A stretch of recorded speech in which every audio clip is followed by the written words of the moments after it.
Hi guys, happy new year. ఈరోజు కంటెంట్లోకి వెళ్దాం. India versus Australia 5వ టెస్ట్ అయితే ప్రారంభమైంది. మొదటిగా టాస్ గెలిచిన భారత్ జట్టు బ్యాటింగ్ ఎంచుకుంది. ప్రారంభంలోనే కీలక వికెట్లు కోల్పోయి ఒత్తిడిలో పడింది. స్కోర్ వచ్చేసి టీ బ్రేక్ ముందు 4 వికెట్లు కోల్పోయి 107 వద్ద నిలిచాయి.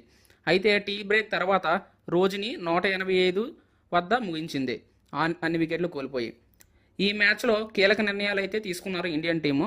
రోహిత్ శర్మని డ్రాప్ చేసి అతని స్థానంలో బుమ్రాని రప్పించారు. బ్యాటింగ్లో శుభం గిల్, బౌలింగ్లో ప్రసిద్ధ్ కృష్ణ యాడ్ అయ్యారు. ఈ నిర్ణయం టెస్ట్ క్రికెట్లో అయినా భవిష్యత్తుపై అనుమానాలు రేకెత్తిస్తున్నాయి. అయితే ప్రస్తుత పరిస్థితి ఎలా ఉందంటే ఆస్ట్రేలియా ప్రస్తుతం 2-1 ఆధిక్యంలో ఉంది. భారతదేశానికి ఈ మ్యాచ్లో గెలవడం చాలా అవసరం, లేకపోతే బోర్డర్ గవాస్కర్ ట్రోఫీని కోల్పోవాల్సి వస్తుంది.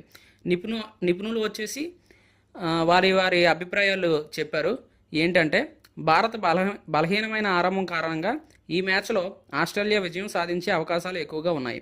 కానీ క్రికెట్ అనేది అనూహ్య గేమ్. భారత్ యొక్క మధ్య దిగువ దళంలో క్రీడాకారులు పటిష్ట ప్రదర్శన పరిస్థితులను మార్చగలవని చెప్పుకొచ్చారు. ముఖ్య క్రీడాకారులు ఈ సిరీస్లో జడేజా బ్యాటింగ్ మరియు బౌలింగ్లో అతని ఆల్రౌండ్ ప్రదర్శన కీలకం అవుతుంది. బుమ్రా వచ్చేసి నాయకుడిగా మరియు అతని బౌలింగ్ ప్రదర్శన కీలకం అవుతుంది. ఆస్ట్రేలియా పరిస్థితికి వచ్చేసి స్కాట్ బోలాండ్ అతను తొందరగా వికెట్లు తీయడంలో దిట్ట.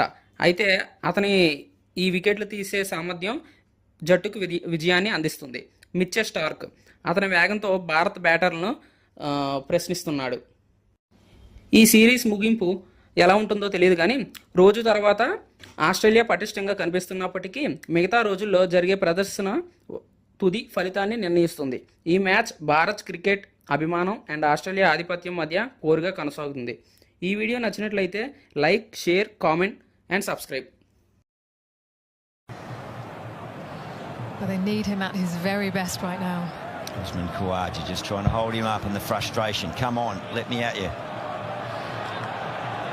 Okay, here's the gamesmanship. Constas engages. Constas is going at him. I don't really know that it's much of his business.